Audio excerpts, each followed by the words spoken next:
하나님의 말씀 에스겔 1장 1절 보십시다.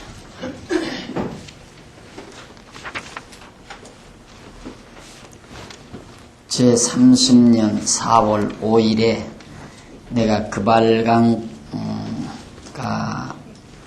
그발강가 사로잡힌 자 중에 있더니 하늘이 열리며 하나님의 이상을 내게 보이시니 여호야긴 왕의 사로잡힌 지 5년 그달 5일이라. 갈대아 땅 그발강가에서 여호와의 말씀이 부시의 아들 제사장 나 에스겔에게 특별히 임하고 여호와의 권능이 내 위에 있으니라. 3절까지 봉독해 드렸습니다. 지난 시간에 우리가 이사야, 에레미야서 모두 다 마쳤습니다. 근데 오늘은 이제 에스겔서에 접근해 가겠는데요. 여러분 가지고 계시는 교재 53쪽을 한번 보시기 바랍니다. 53페이지 위에서 10번째 양쪽 가로 4번 에스겔 나옵니다. 누가, 기자는 누구고 기록연대는 언젠가. 기자는 부시의 아들 제사장 에스겔이고 그 기록연대는 그가 주로 활동하던 시대인 주전 593년부터 약 20여 년간이다 라는 말을 합니다. 593년. 그러니까 에스겔이 593년부터 활동을 했으니까 남쪽 유다가 포로 잡혀간 때가 587년이니까 약 한 87년, 한 6년? 한 6년 전부터 이 활동을 했다고 그렇게 생각을 하시면 됩니다. 그래서 본서의 요절은 그 밑에 있죠? 요절과 주제. 전에 내가 그들로 사로잡혀 열국에 이르게 하였거니와 후에는 내가 그들을 모아 고토로 돌아오게 하고 그 한 사람도 이방에 남기지 아니하겠다. 이것이 바로 여호와 자기들의 하나님인 줄 알게 하신다는 내용이 39장 28절에 나와요. 그걸 요절로 정하고 말씀을 드립니다. 그리고 이제 주제는 흩으시고 모으시는 여호와라는 내용이 나오죠. 흩으시고 모으시는 여호와. 기록 목적은 뭔가? 그 밑에 기록 목적은 하나님께서 언약 자손에게 흩으시고 모으시는 여호와를 계시해서 알게 하여 경외케 하시려는 것이 목적인데, 바로 유다 백성이 여호와께 배반하고 부패하여 범죄함으로 진노하셔서 그들을 이방에 붙이셔서 흩으실 것을 말씀하십니다. 그러나 그들을 아주 멸하지 아니하시고 다시 구원하여 모아주실 것을 선지자에게 약속하는 것입니다. 이와 같은 선지자의 예언의 약속을 통해서 하나님께서 그들을 흩으시고 모으시는 여호와 하나님을 계시해서 알게 하여 경외케 하신다는 내용입니다. 그래서 그 내용을 간단히 요약을 해보면 1장에서 24장까지 나오죠. 우선 이제 저쪽으로 넘어가 보십시다. 345페이지 보시면은 제3절 흩으시고 모으심을 예언.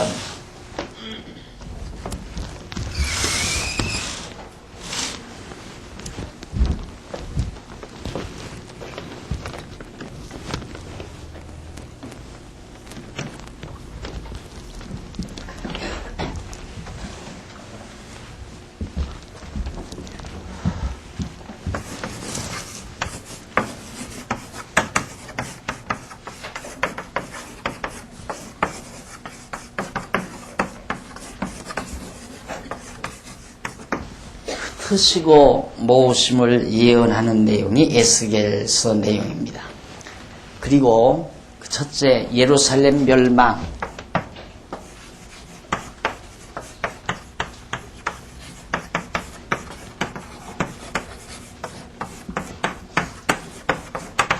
1장에서 24장까지가 예루살렘 멸망한다라는 예언 내용이고요. 그 다음 넘어가서 두 번째, 가로 없는 두 번째 쭉 넘기시면은 351페이지 밑에서 여섯째 줄 두 번째 예루살렘 회복 약속.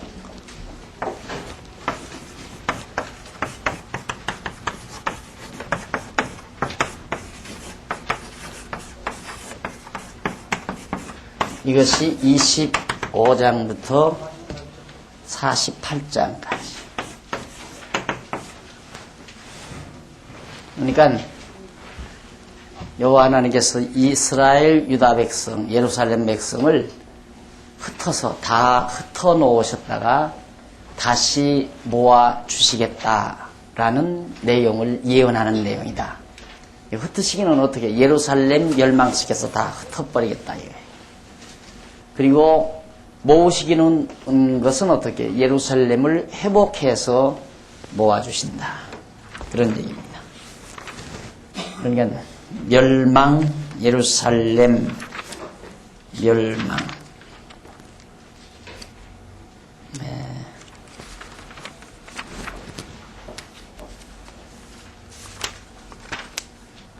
예루살렘 멸망 경고죠.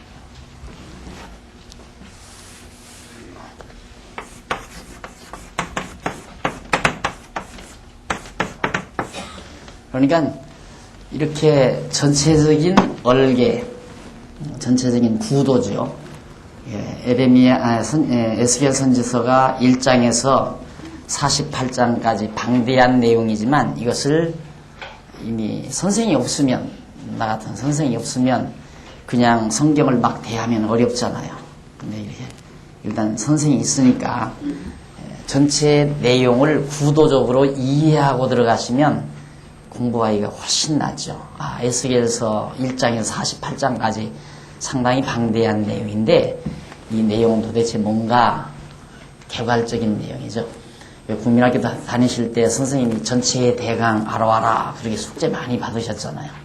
그 전체의 대강, 그러니까 1장에서 24장까지 전반부죠. 딱 전반입니다. 48장까지니까 24장이면 딱 반절 아니에요.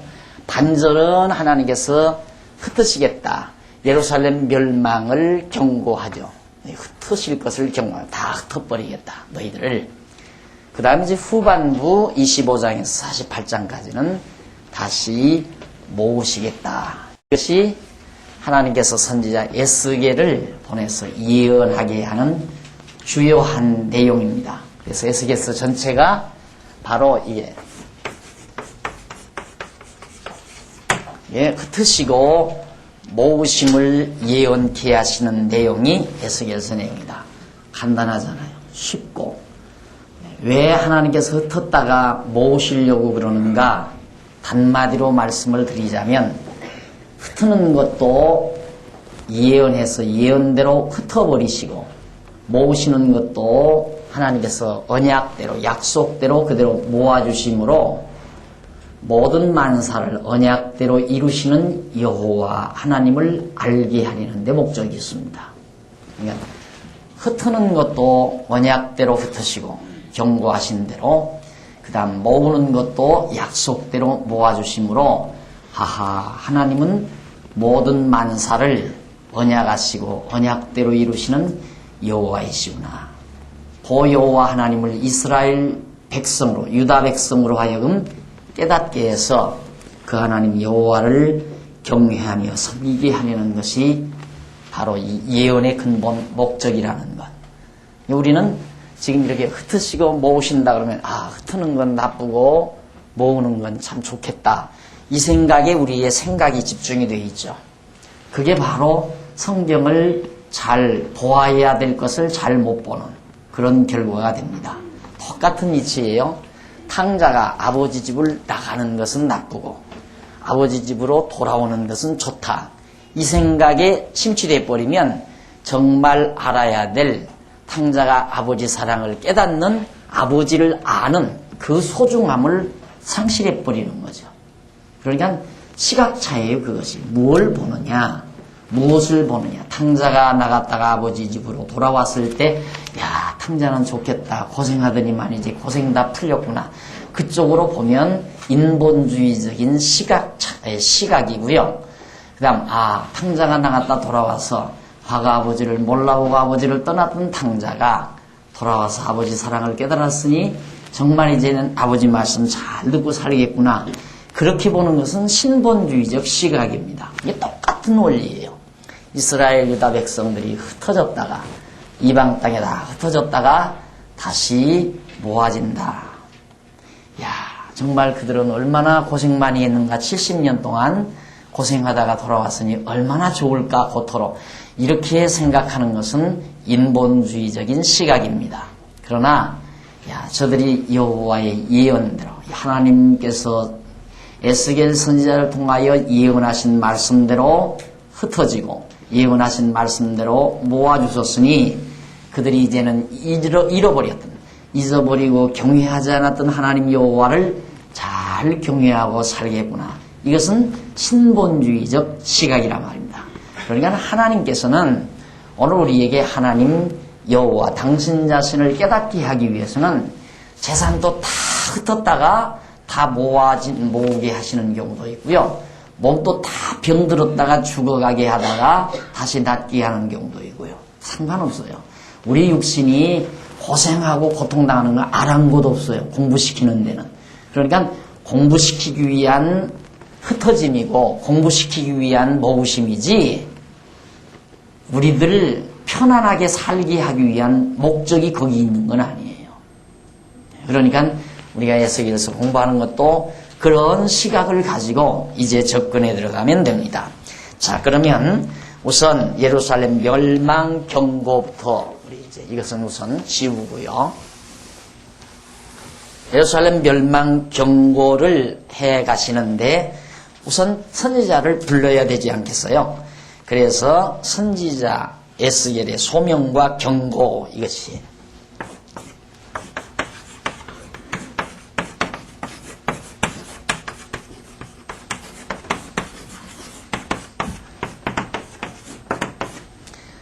에스겔 선지를 불러가지고 예루살렘에 대한 여러 가지 장래에 대해서 역시 경고를 하는 내용입니다. 그 가운데 이제 양쪽 가로 1번 넘어가서 346페이지 에스겔 선지자의 소명.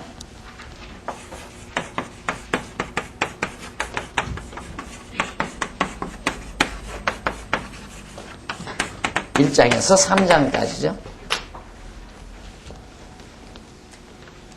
그런데 거기 1장에는 동그라미 안에 1번 부르시는 하나님의 형상,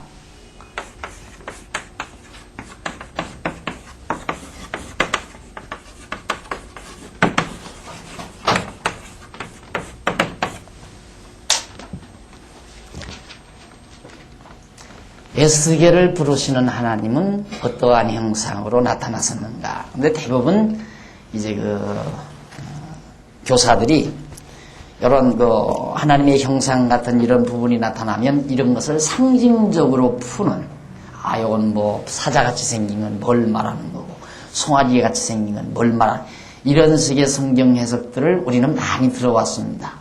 전혀 의미 없는 얘기예요, 그런 얘기들은. 그러니까 에스겔에게 나타나셔서 에스겔을 부르시는 하나님이 어떤 형상으로 나타나셨는가, 단순히 그것만 우리가 알고 넘어가면 돼요. 1절로 3절, 1장 1절로 3절에 보면 에스겔이 하나님의 말씀을 받은 장소와 연대를 분명히 말해줍니다. 이것은 아까 읽어드렸죠? 이것은 역사적 사실, 그러니까 연대와 장소라고 하는 것은 반드시 역사가 이루어지는 과정에서 없어서는 안 될 중요한 요소들입니다. 역사가 이루어지려면 역사의 현장, 그 일이 이루어지는 장소가 중요하고요. 어디에서, 언제가 중요하죠. 언제, 때. 그래서 역사, 이것은 항상 연대라고 하는 것이 매우 중요합니다. 그런데 1장 1절에서 제30년 4월 5일 이 30년 4월 5일이란 바로 2절에 나오죠. 여호야긴 왕의 사로잡힌 지 5년 되던 해였습니다.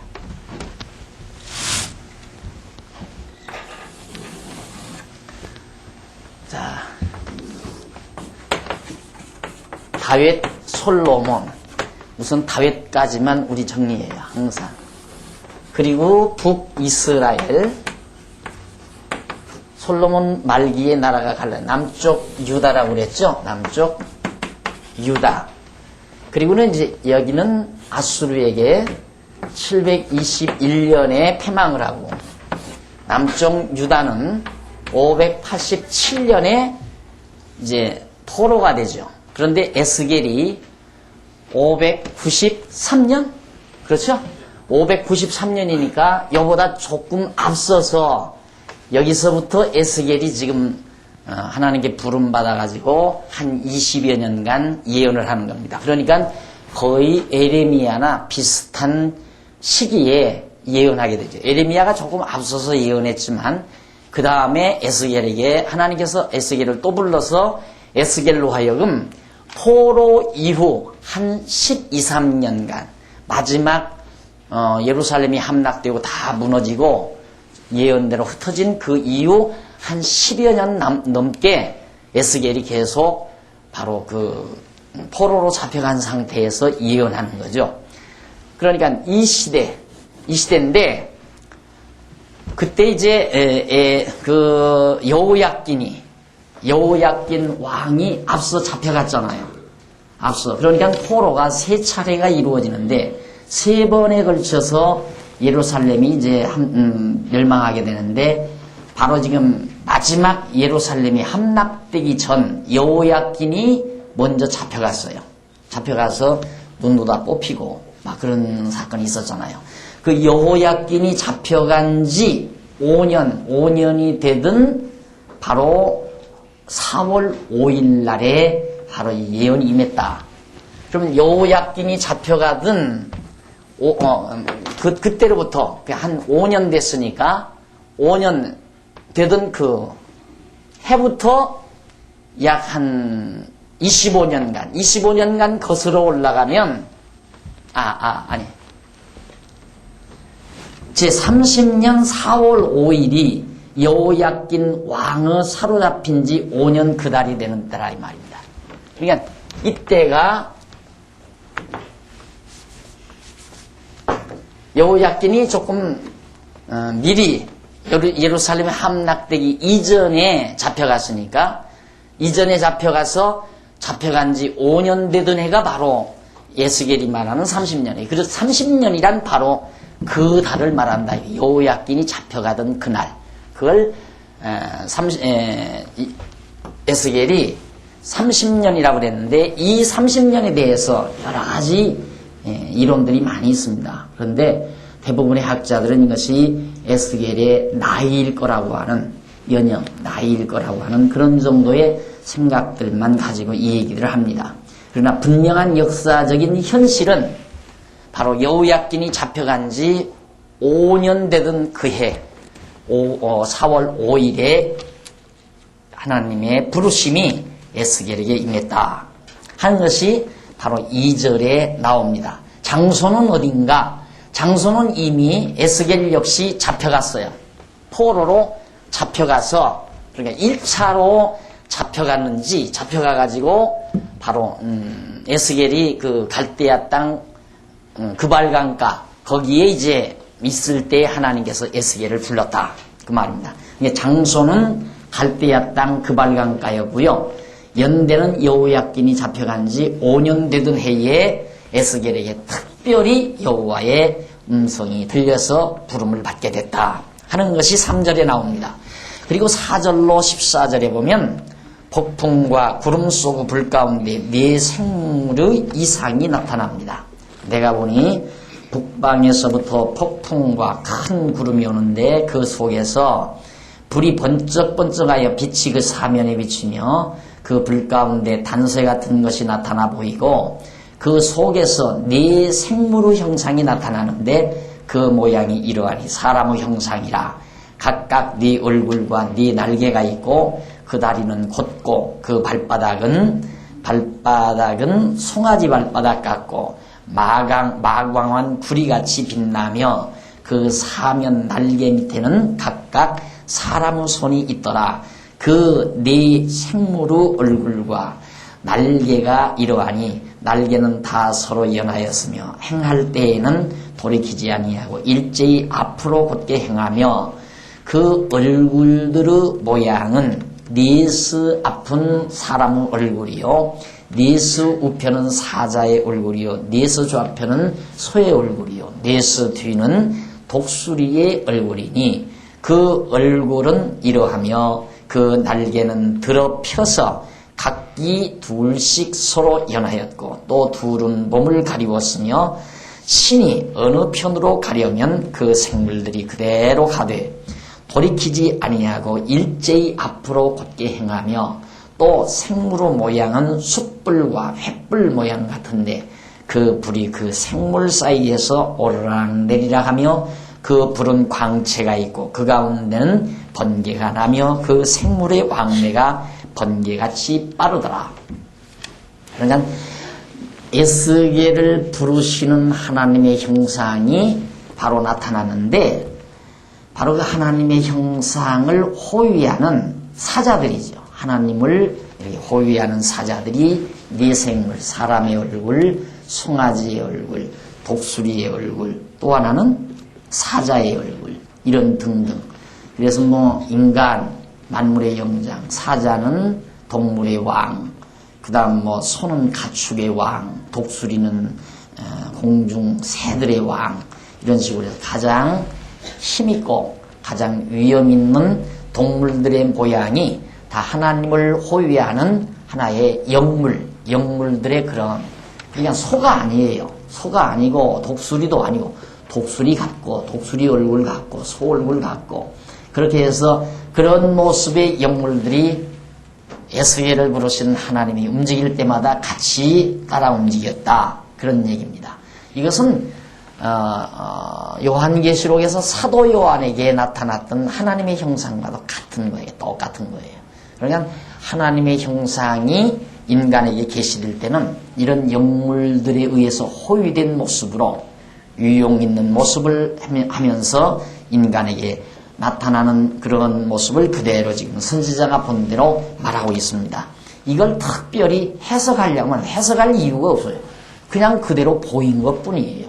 이거에 무슨 의미 있는 것을 성경이 설명하지 않는 걸 억지로 뭐 소는 뭐고 독수리는 뭐고 이런 식으로 해석할 이유도 없거니와 해석할 필요조차도 없는 거예요.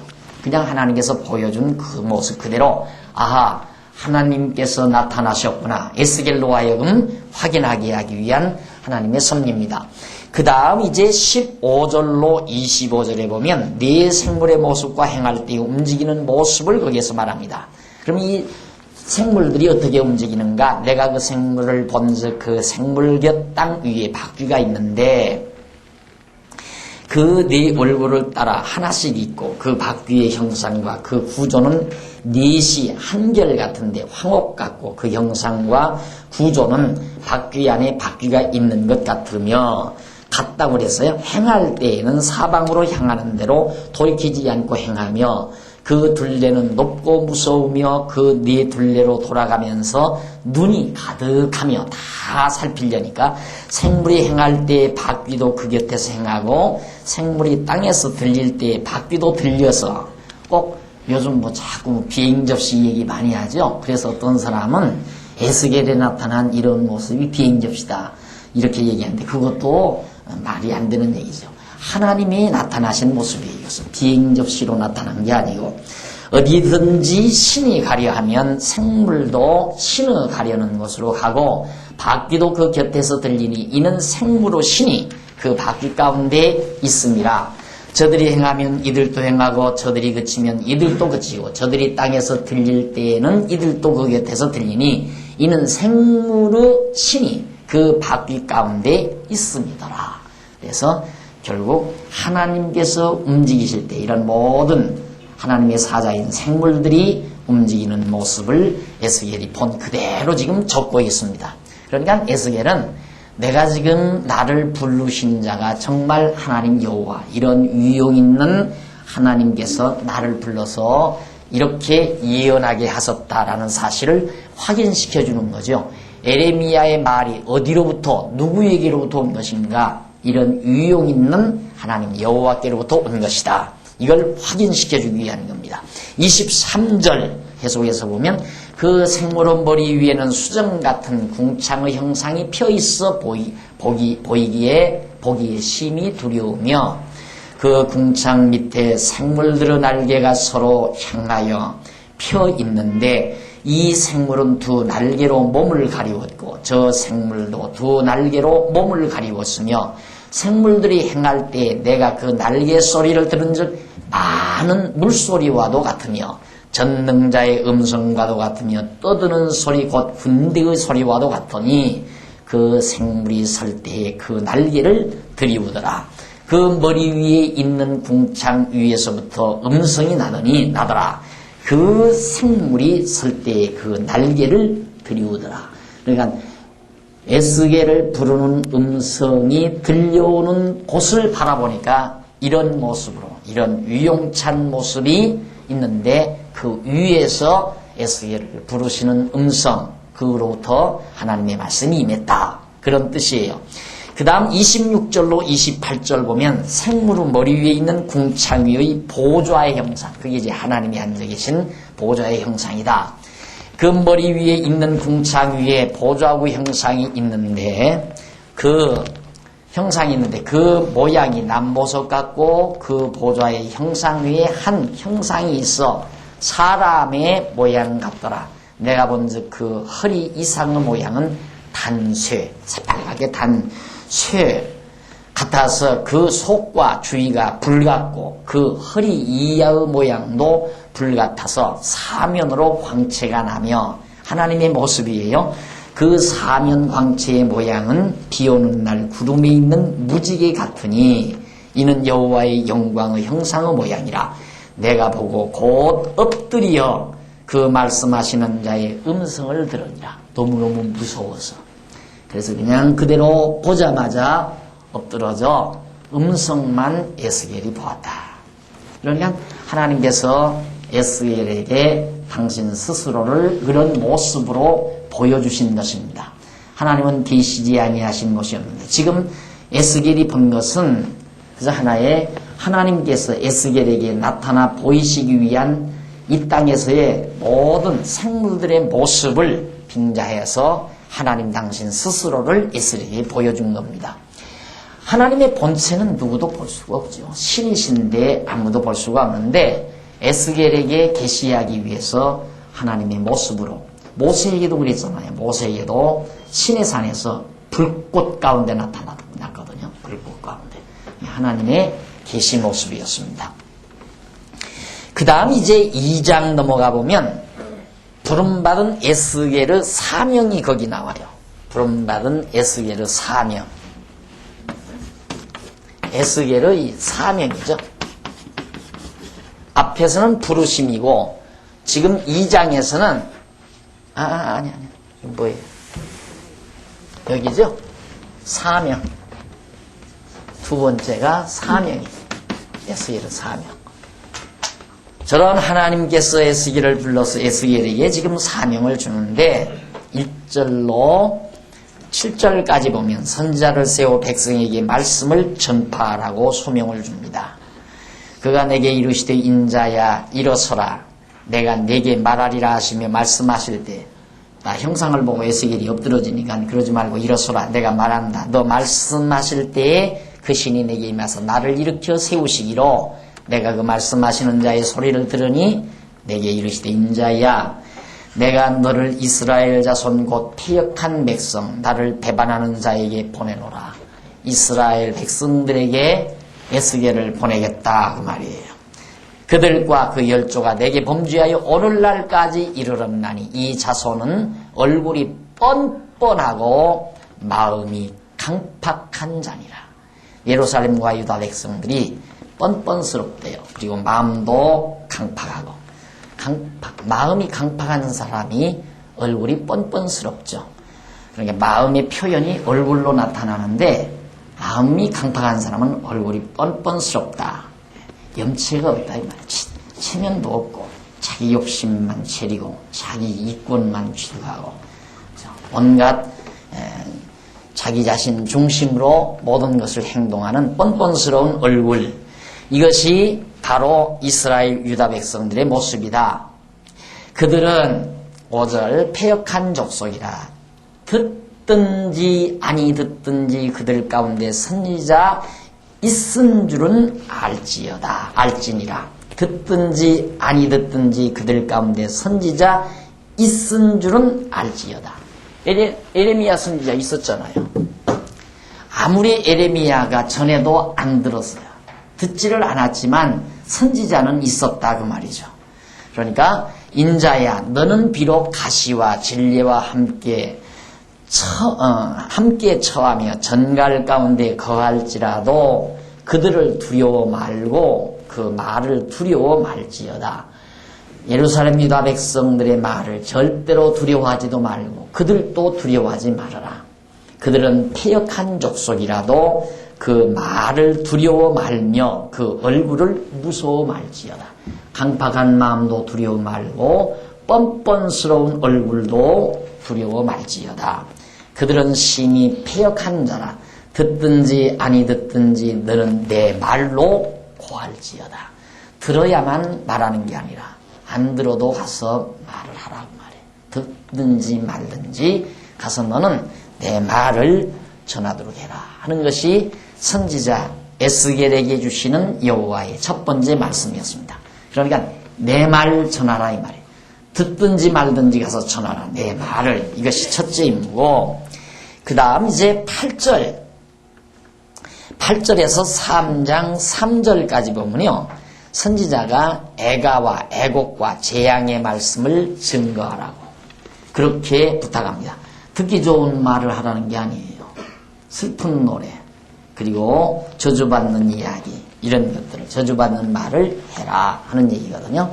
8절로 오십시다. 인자야 내가 내게 이르는 말을 듣고 그 패역한 족속같이 패역하지 말고 내 입을 벌리고 내가 내게 주는 것을 먹으라 하시기로, 내가 보니 한 손이 나를 향하여 펴지고 그 손에 두루마리 책이 있더라. 두루마리 책, 하나님의 말씀이죠. 두루마리 책은 하나님의 말씀에 대한 하나의 상징이에요. 이 두루마리 책이 있는데 그걸 먹으라고 하더라 이 말이에요. 그가 그것을 내 앞에 펴시니 그 안팎에 글이 있는데 애가와 애곡과 재앙의 말이 기록되었더라. 그 두루마리 책은 이렇게 둘둘둘 많은 거 있잖아요. 말아서 기록해놨는데 하나님 밖으로 많은 내용들이 기록이 되어 있어요. 그래서 읽어보니까 슬픈 노래, 애가가 슬픈 노래죠. 애곡, 슬픈 통곡 소리, 그 다음 재앙, 예루살렘에 큰 재앙이 내린다고 하는 재앙의 말로 그 책이 가득이 채워져 있더라 그 말이죠. 그러면서 3장 1절 보세요. 그가 또 내게 이르시되 인자야 너는 받는 것을 먹으라. 너는 이 두루마리를 먹고 가서 이스라엘 족속에게 고하라 하시기로, 내가 입을 벌리니 그가 그 두루마리를 내게 먹이시며 내게 이르시되 인자야 내가 네게 주는 이 두루마리로 네 배에 넣으며 네 창자에 채우라 하시기에 내가 먹으니 그것이 내 입에서 달기가 꿀 같더라. 하나님의 말씀을 두루마리 책을 먹으니까 얼마나 단지 꿀같이 달더라. 이게 지금 에스겔이 지금 하나님께 성령의 감동을 받아가지고 지금 하나님과의 사이에서 신비한 그런 경험을 하고 있는 상황입니다. 이것이 3장 3절까지 해서 바로 부르심을 받은 에스겔이 사명을 하나님께로부터 받는 얘기죠. 첫 번째는 가서 말씀 전하라 명령하신 하나님이 전할 수 있는 말씀을 주시는 내용이 바로 두 번째 내용입니다. 바로 8절로부터 3장 3절까지. 그러니까 하나님께서는 명령만 하시는 하나님이 아니고 명령하시고 그 명령대로 행할 수 있도록 하나님께서 다 섭리해 가신다는 사실을 알 수 있죠. 그 다음 이제 3장 4절로 11절에 보면 백성들이 강팍해서 듣지 않아도 말씀을 증거하라고 거듭 말씀해요. 그가 또 내게 이르시되 인자야 이스라엘 족속에게 가서 내 말로 그들에게 고하라. 너를 방언이 다르거나 말이 어려운 백성에게 보내는 것이 아니요 이스라엘 족속에게 보내는 것이라. 너를 방언이 다르거나 말이 어려워 네가 알아듣지 못할 열국에 보내는 것이 아니라 내가 너를 그들에게 보내었다면 그들은 정녕 네 말을 들었으리라.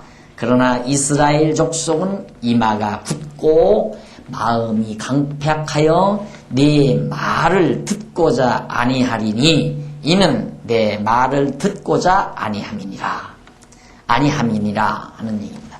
그러니까 하나님께서 그 말씀합니다. 이스라엘 족속에 가서 말씀을 전해라. 내가 네게 먹여준 이 하나님의 두루마리 책을 다 전해라. 방언이 다르고 말이 통하지 않는 백성에게 보내는 것이 아니라 말을 알아들을 수 있는 예루살렘 유다 백성에게 보내는 것이니까 가서 전하라 그 말이죠. 그러면서 방언이 다르거나 말이 어려워서 알아듣지 못하는 백성에게 아마 보냈으면 그들은 알아들었을 거다 이 말이에요. 도리어. 그러니까 이방 민족에게 가서 네가 전한다면 그들은 도리어 알아들을 것이다. 그러나 이 백성은 7절에 나오죠. 이스라엘 족속은 이마가 굳대요. 이마 땅땅한 사람 조심해야죠. 굳은 마음이 강팍하여. 이마가 굳고 마음이 강팍하여 네 말을 듣고자 아니하리니.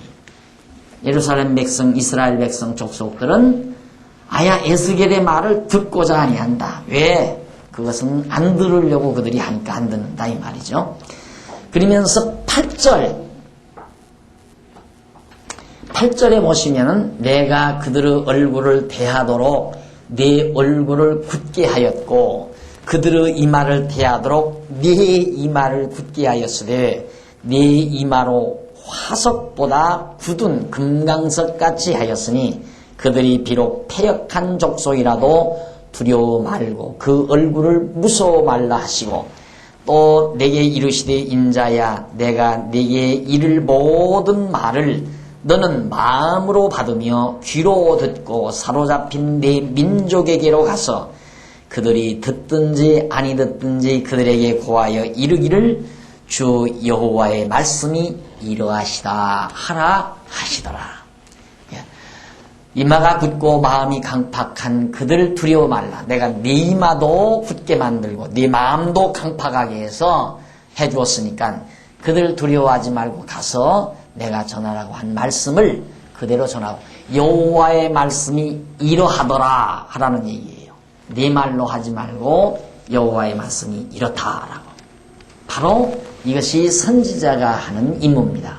선지자가 하나님께서 무슨 말하면 그 말에다가 자기 의견 다 보태가지고 고주할 매주할 그렇게 말하는 게 아니고 여호와의 말씀이 이렇습니다라고 전하는 것. 아니 선지자도 그렇게 전하는데 항차 성경을 가리키는 교사 그게 목사거든요. 목사는 선지자가 아니에요. 절대 지금 선지자가 없고요. 있을 수도 없고 그냥 선지자가 말한 걸 가르치는 하나님의 말씀 성경을 가르치는 교사 선생이란 말입니다. 선생, 목사가. 그러니까 어디 감히 성경 선생이 성경 한 구절 읽고 제 마음대로 이렇쿵 저렇쿵 제 사상, 제 이론, 제 어떤 의견을 가미해서 말한다는 건 건방져도 보통 건방진 게 아니죠. 굉장히 건방진 거예요. 그건 하나님 앞에서 용납될 수 없는 일이죠. 그러니까 목사도 많이, 선지자도 그러는데 성경 가리키는 목사도 성경이 이런 내용입니다 라고 그것만 가르쳐 주라고 내가 그러잖아요. 저는 항상 후배 목사님들에게 유혹받지 말라고 늘 당부하면서 우리는 성경 선생이다. 성경이 무엇인지 가르쳐 주는 성경 선생. 그러니까 성경 선생은 성경은 이런 내용입니다 라고 가르쳐주는 것 이상도 이하도 가지 말아라. 그것만 가르쳐주면 된다. 그랬더니만 전에 이제 어느 젊은 학도들이 신학도들이 나한테 적용을 어떻게 좀 시켜주면 안 되느냐 이거예요. 날더러 목사님은 성경은 바르게 잘 가르쳐주는데 적용이 없다는 거예요. 여러분 요즘 큐티 공부하시는 분들 있습니까? 거기 보면 성경 한 구절 딱 아무데나 읽어요. 아무데나 아침에 딱 명상하기 전에. 그러니까 그것도 명상 이것도 인도의 도술이나 비슷한 거거든요. 기독교는 명상이 아니에요, 여러분. 기독교는 그런 명상을 해서 자기를 어떤 신비세계에 몰입시키는 그런 잘못된 종교 생활이 아니란 말입니다. 그런데 자꾸만 요즘 뭐 큐티라든가 뭐 공부하는 거 보면 성경도 그런 성경도 그런 성경이 나왔대요. 뭐 성경 하나 있고 거기다가 뭐 하단에다가 뭐 이것은 뭐 저거 오늘 나에게 무엇을 말씀하고 나는 이 말씀을 읽으면서 무엇을 느끼고 어떻게 나는 적용을 했다. 이런 식의 그래서 적용 그 성경에도 무슨 성경해서 적용 부분 나오고 그러더라고요. 난 갖질 않아서 읽어보지도 않았지만은 성경이란 그런 게 아니에요. 성경 교사가 어떻게 적용시키는 게 아니란 말입니다.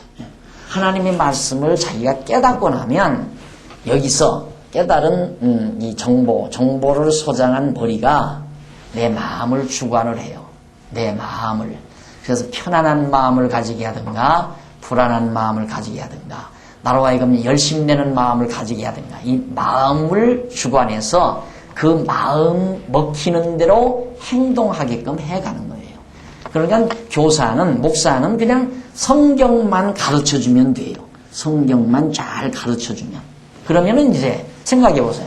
하나님이 여호와이십니다 라고 가르쳐줬단 말입니다. 아하, 이 머리가 딱 듣고 아하, 하나님은 모든 만사를 다 작정해 놓으시고 작정대로 언약대로 그대로 이루신 여호와이시다.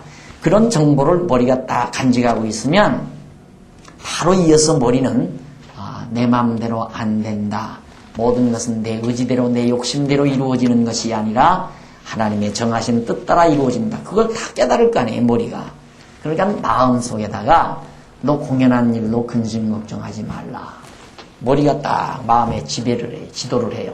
그럼 마음속으로 근심 걱정 염려 아이고 장사 안 되면 어떡하나 요즘에 경제 한파가 왔다는데 이 한파 속에 우리 집 망하면 어떡하지? 우리 아빠 직장에서 애기 아빠 직장에서 나가 떨어지면 어떡하나 이런 생각 저런 생각들로 마음이 번잡해지고 괴로워지고 근심 걱정이 가득 채워진단 말입니다.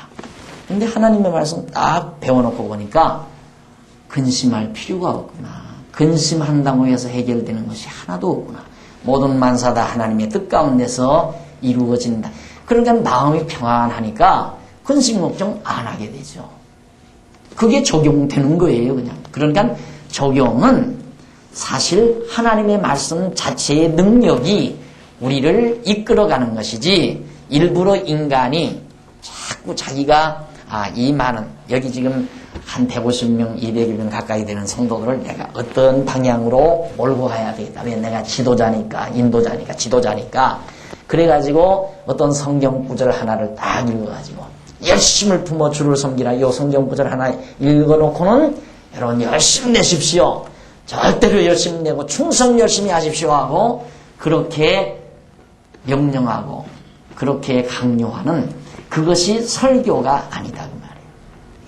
에스겔에게도 하나님께서 너 여호와의 말씀이 이러하시다 하라 나오잖아요. 11절 다시 보십시다. 사로잡힌 네 민족에게로 가서 그들이 듣든지 아니 듣든지 그들에게 고하여 이르기를 주 여호와의 말씀이 이러하시다 하라 하시더라. 여호와의 말씀이 이렇게 말씀하시다. 그냥 전달하라 그 말이에요. 전달하라. 거기에 권면도 있고 책망도 있고 다 있어요. 하나님의 말씀 속에. 이 성경 속에 권면, 책망, 권고 다 있어요. 위로 다 있어요. 그냥 성경 그대로 가르치기만 하면 돼요. 자기 잡소리가 필요 없다. 쉽게 말하면. 성경 내용을 잘 이해 못할 때 그걸 풀어서 이런 내용입니다라고 풀어 가르치면 되는 거지 자기 생각과 자기 이론을 전하는 것이 아니다 하는 얘기입니다. 그 다음 12절로부터 21절까지. 그이는 여호와의 권능이 감동시키며 책임의 중대성을 경고하는 내용입니다. 여호와의 권능이 에스겔을 감동시키면서 네 책임이 굉장히 중요하다. 그걸 강조해줘요. 때에 12절 주의 신이 나를 에스겔을 들어 올리시는데 붕 들어 올리시는데 내 뒤에 크게 울리는 소리가 들려 이르기를 여호와의 처소에서 나는 영광을 찬송할지어다 하니 이는 생물들의 날개가 서로 부딪히는 소리와 생물 곁에 바퀴 소리라 크게 울리는 소리더라. 참 놀랍죠? 처소에서 여호와의 처소에서 나는 영광을 찬송할지어다 하니 영광을 찬송할지어다 하는데 소리가 들려와요. 크게 울리는 소리가 들려 이르기를 여호와의 처소에서 나는 영광을 찬송할지어다. 이런 소리가 나는데 이게 그 생물들의 날개가 서로 부딪히는 소리더라고요. 날개를 딱 부딪히니까 그런 말로 바로 에스겔에게 들려오는 거죠. 그러니까 이게 완전히 영적 세계에서 바로 지금 되어지는 그런 상황입니다. 자, 이러면서 이제 이는 생물들의 날개가 서로 부딪히는 소리와 생물 곁에 바퀴 소리라 크게 울리는 소리더라. 주의 신이 14절 나를 들어 올려 데리고 가시는데 내가 근심하고 분한 마음으로 행하니 여호와의 권능이 힘있게 나를 감동하시더라. 이에 내가 델 아비브에 이르러 그 사로잡힌 백성 곧 그발강 가에 거하는 자들에게 나아가 그 중에서 민답히 7일을 지내니라. 자, 그러니까 이미 앞서 포로로 잡혀간 예루살렘이 무너지기 전, 예루살렘이 불타고 바벨론이 마지막에 와서 예루살렘의 모든 보물을 가져가기 전에 앞서 벌써 잡혀갔잖아요. 시드기야도 잡혀가고 그 전에 백성들도 잡혀가고. 그러니까 그 잡혀가 있는 포로들을 향해서 이제 에스겔이 간 거예요. 가가지고 그 그발강가에 거하는 자들에게 바로 지금 에스겔이 여호와의 말씀을 전하려고 하는 겁니다.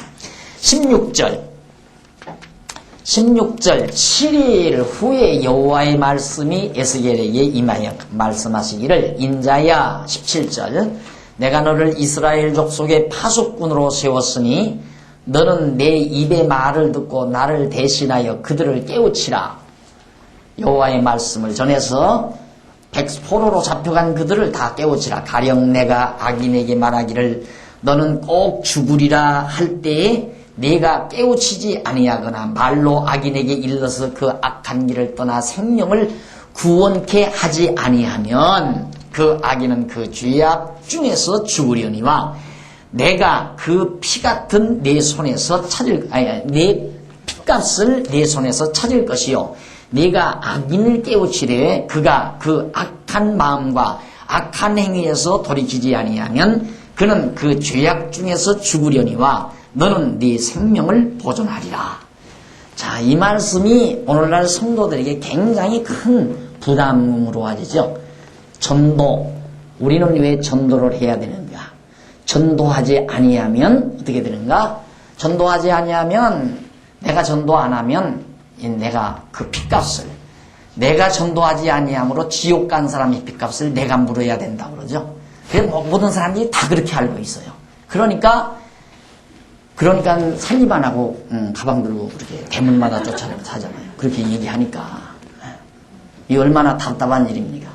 지금 하나님께서 에스겔을 보내면서 하는 거예요. 에스겔을 보내서 포로된 이스라엘 백성에게 내가 반드시 그대로 전하라고 말해요. 네가 안전하면 저들이 포로로 잡혀간 그들이 여호와 하나님을 알 수가 없잖아요. 에스겔이 가서 전해 주어야 그 말을 듣고 예루살렘 망한단다. 이제 예루살렘 망한다는 말 전해줄 거거든요. 포로로 이미 잡혀간 자들도. 포로로 잡혀갔지만 그래도 예루살렘이 여전히 망하지 않고 있으니까 언젠가는 우리들도 고토로 돌아갈 날이 있겠지. 희망을 가지고 있단 말입니다. 그런데 하나님께서 에스겔을 통해서 망한다. 예루살렘 지금 다 망한다. 그 말 전하라고 하려고 하는 거예요. 그럼 그걸 안전하게 되면 예루살렘 그냥 망하면 누가 망하겠는지 모르잖아요. 그러니까 에스겔이 가서 야 여호와께서 그러는데 북방에서 막 많은 군대들이 내려와가지고 예루살렘 다 망하게 한단다. 이 말 전해주어야 예루살렘이 망할 때 아차 에스겔이 정말 그러더니만 망했구나. 정말 여호와 하나님이 살아계시구나. 이거 깨닫게 될 거 아니에요. 그러니까 너는 반드시 그걸 택한 백성, 포로로 잡혀간 택한 백성들에게 이걸 전해주라 이 말이에요. 그러니 내가 만약에 깨우치되 그가 그 악한 마음과 악한 행위에서 돌이키지 않으면 그 죗값을 자기 스스로 지지만은 네가 전하지 않아서 그렇게 되면 그 죗값을 네가 받아야 돼. 그 핏값을 네가 물어야 된다. 여러분들에게 해당 없어요. 걱정 팍 놓고 사십시오. 참 선지자이신 예수 그리스도가 오셔서 우리에게 낱낱이 당신 예수가 그리스도이심을 택한 백성을 향해서 다 전해주셨어요. 그러니까 택한 백성인 우리가 믿고 하나님을 경외하며 사는 거예요. 에스겔처럼 에스겔은 인간 선지자지만 모형적인 선지자였어요. 그러나 예수 그리스도는 진짜 참 선지자라고 하셔서 그가 예수가 그리스도이심을 그리고 자기도 부족해서 성령을 보내가지고 성령이 각자의 마음속에 감동해서 다 예수 믿을 사람 믿게끔 다 하신다 이 말이에요. 그러니까 바울이 그랬습니까? 바울이 가서 복음을 증거할 때 영생을 얻기로 작정된 자는 다 와서 듣고 믿더라. 와서 듣고 믿게끔 돼 있어요.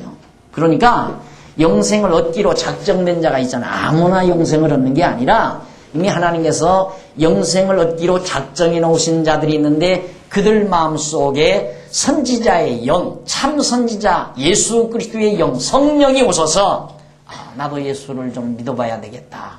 믿고 싶다.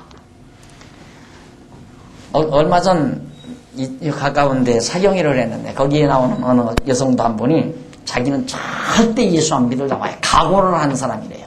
그 친구가 자꾸만 어디 성경 공부하는데 가자 그러더래요. 그래서 너 날들어 교회 다니자고 하면 나 갈 거니까 한번 가줄 테니까 가자 그랬대요. 그래 갔대요. 너 그 대신 날들어 교회 가자고는 하지 말아야 돼. 난 절대 교회 안 다니니까. 그리고는 갔는데 2번 딱 가니까 나도 예수를 좀 믿고 싶다. 그런 마음이 생기더래요. 그러니까 그게 성령의 역사예요. 그러니까 여러분 전도하기 싫으면 하지 말아요. 하고 싶으면 하는 거고요. 왜? 성령이 하고 싶은 마음도 주고 하기 싫은 마음도 주고. 생각해 보세요. 내가 왜 저렇게 내 사촌 동생한테 죽어도 전도하기가 싫은가? 둘 중에 하나예요. 그가 지옥 갈 백성이든가 안 그러면 아직 믿기로 작정된 때가 아직 안 됐든가. 그때가 되면 아이고 사촌 동생에게 전도를 좀 해야 되겠다. 그런 마음이 생길 거예요. 그러니까 걱정 다 놓으시고 전도에도 여러분의 공로가 아니에요. 성령의 역사죠. 알았습니까? 그러니까 이런 말씀에 억압받아가지고 저 사람 핏값 내가 물면 어떡하나. 자기가 그리스도인가요? 핏값을 자기가 물게. 안 그래요? 대속 주냐고요? 그 사람이 핏값을 대신 걸 뭐지? 전혀 해당 없는 이야기. 그러니까 돌이키면 그 죄악 중에서 죽으려니와 너는 내 생명을 보존하리라. 이 말씀이 완전히 그냥 꽉 어는 거예요. 그래서 숫자 사자 전도하는 거예요. 전도란 뭔가? 교회로 끌고 나오는 거. 교회로 끌고 나오는 거. 그게 전도인 줄 알아요. 그게 회원 불리는 게 전도가 아니에요. 하나님 여호와를 깨닫고 믿고 경외하게 하는 것이 전도지. 그게 진짜 영혼을 살리는 일이지. 교인 숫자 불리는 것이 전도라고 생각하면 큰 착각이죠. 그러니까 병나면 가서 예수 믿으면 병 나아요. 교회 나오세요. 가난하게 살면 예수 믿으면 부자 돼요. 가서 교회 나오세요. 그게 무슨 의미? 전도예요. 또 의인이 그 의에서 돌이켜 악을 행할 때에는 이미 행한 그 의인은 기억할 바 아니라 내가 그 앞에서 거치는 것을 주면 그가 죽을지니 이는 네가 그들을 깨우치지 않으니라. 자, 다시 한번 20절. 또 의인이 그 의에서 돌이켜 악을 행할 때에는 이미 행한 그 의인은 기억한 바 아니라. 자, 의인이라도 악을 행하면 의를 기억할 바가 아니라 내가 그 앞에 거치는 것을 두면 거쳐 넘어지는 걸 하나님이 듣단 말입니다. 그가 죽을지니 하나님이 죽이기로 들면 당장 죽여요. 이는 네가 그 깨우치지 않으리라. 그가 그 죄 중에서 죽으려니와 그 핏값을 내가 네 손에서 찾으리라. 그러니까 에스겔에게 너 반드시 두려워하지 말고 가서 전하라 그 말이에요. 너 만약에 돌이키지 않는 자들의 핏값을 다 네게서 찾을 테니까. 그러나 네가 그 의인을 깨우쳐 범죄치 않게 함으로, 범죄치 않는다는 말은 하나님 여호와 배반하지 않고 우상 섬기지 않게 한다 이 말이죠. 않게 함으로 그가 범죄치 아니하면 정령 살리니 이는 깨우침을 받으며 너도 네 영혼을 보존하리라. 에스겔에게 중대한 사명을 부여합니다. 그 다음 22절 여호와께서 권능으로 거기서 내게 임하시고 또 내게 이르시되 일어나 들로 나아가라. 내가 거기서 너와 말하리라 하시기로 내가 일어나 들로 나아가니 여호와의 영광이 거기 머물렀는데 내가 전에 그발강가에서 보던 영광과 같은지라. 똑같이 같은 영광이 나타났어요. 내가 곧 엎드리니 무서워서 주의 신이 내게 임하사 나를 일으켜 세우시고 내게 말씀하여 가라사대 너는 가서 네 집에 들어가 문을 닫으라. 인자야 무리가 줄로 너를 동여매리니 무리들이 너를 꽁꽁 묶어맨다 이 말이죠. 네가 그들 가운데서 나오지 못할 것이라. 내가 네 혀로 네 입천장에 붙게 하여 너로 벙어리가 되어 그들의 책망자가 되지 못하게 하리니 그들은 패역한 족속임이니라. 이제 에스겔이 꽁꽁 묶이고 하나님께서 벙어리 되게 해서 말도 못하게 하고. 왜? 그 족속들이 너무나도 패역했기 때문에. 그러나 내가 너와 말할 때 내 입을 열리니 너는 그들에게 이르기를 주 여호와의 말씀이 이러하시다 하라. 들을 자는 들을 것이요 듣기 싫은 자는 듣지 아니하리니 그들은 패역한 족속입니다. 들을 자와 듣지 않을 자가 있음을 분명하게 밝혀주고 있습니다. 그러니까 사실은 하나님께서 들을 자와 듣지 않을 자를 정해놓고 섭리하시는 거예요. 그래서 하나님께서 패역한 마음을 그대로 놔두시면 안 듣는 거고요. 들을 자는 하나님이 마음을 부드럽게 해서 하나님의 말씀을 깨닫게 하는 거죠. 그러니까 여러분들이 그 마음밭, 돌짝밭, 그 네 가지 마음밭 있죠? 옥토밭, 돌짝밭, 가시밭, 그 다음 길가, 길가, 이런 밭들 많이 있어요. 그런데 일반적으로 모든 교사들이 그러죠. 여러분, 굳은 마음을 다 캐서 옥토를 만들어야 됩니다. 가시덤불 걷어내고, 돌멩이도 다 주워내고, 어쩌고저쩌고 파서 부드럽게 해야 됩니다. 난리를 치지만 안 그래요. 옥토밭이 따로 있고 돌짝밭, 가시덤불 다 따로따로 있는 법이에요. 있어요. 딱 정해져 있어요. 그러니까 하나님께서 마음을 부드럽게 하면 그건 옥토밭이 되는 거예요. 그러니까 하나님이 성령을 보내시는 이유가 우리에게서 굳은 마음을 제하고 부드러운 마음을 주러 오신다고 그랬잖아요. 내가 가지는 게 아니에요. 어느 부모가 자식들을 낳아서 기르면서 내가 자녀들에게 온유한 마음으로 부드럽게 쟤네들을 잘 가정교육을 시켜야 되겠다. 그런 마음 안 가지는 부모가 어디 있어요? 근데 그게 안 되잖아요. 꼴만 보면 큰 소리가 나가고 막 악다구가 써진다 이 말이에요. 욕설이 나가고. 그 이상하잖아요. 왜 그렇게 안 되느냐 이 말이에요. 그런데 놀라운 것은 성령이 딱 우리 마음 가운데 진리의 영으로 오셔서 우리를 깨닫게 하니까 엄마 무슨 일 있어? 뭐가? 엄마가 요즘 많이 달라졌단 말이야. 뭐가? 엄마 나 한 번도 욕 안 했잖아. 그런 말 많이 들어보셨죠? 있는 분들은 거의 들어보신 분들이에요. 이게 성령께서 우리 굳은 마음을 제하고 부드러운 마음을 줘서 하나님의 말씀을 말씀대로 받도록 옥토밭을 만드시는 거란 말입니다. 인간의 노력으로 하는 게 아니에요. 도리어 더 사악하게 만드는 거예요. 부흥사가 여러분 돌 다 골라내고 가시덤불 골라내고 하려면 다 그 죄를 다 토해내야 된다며. 그러니까 막 악다구를 쓰잖아요. 돌 굴려내게 해주시고 가시덤불 뽑아내게 해달라. 그러는 동안 더 사악해져요 사람은. 사람이 온유 겸손해야죠. 그런 잘못된 생각은 지금 하나님의 궁극적인 주권적 능력을 몰라서 하는 얘기들입니다. 그래 하나님께서 들을 자는 들을 것이요 듣기 싫은 자는 듣지 아니하리니 그들은 패역한 족속임이니라. 자, 그러면서 4장 넘어갑니다. 4장 1절로부터 거기는 약간 상황이 달라집니다. 4장 1절로부터는 죄로 인한 멸망의 경고. 여기가 두 번째죠. 죄로 인한 멸망 경고. 예루살렘과 유다 백성들의 죄로 인해서 멸망한다는 사실을 경고하라는 것. 이것이 하나님께서 에스겔에게 명하신 분보입니다. 에스겔이 하는 말은 듣기 좋은 말이 아니에요. 듣기 좋은 말. 그러니까 사실상 하나님의 말씀은 우리에게 하나의 채찍처럼 다가오는 경우가 많죠.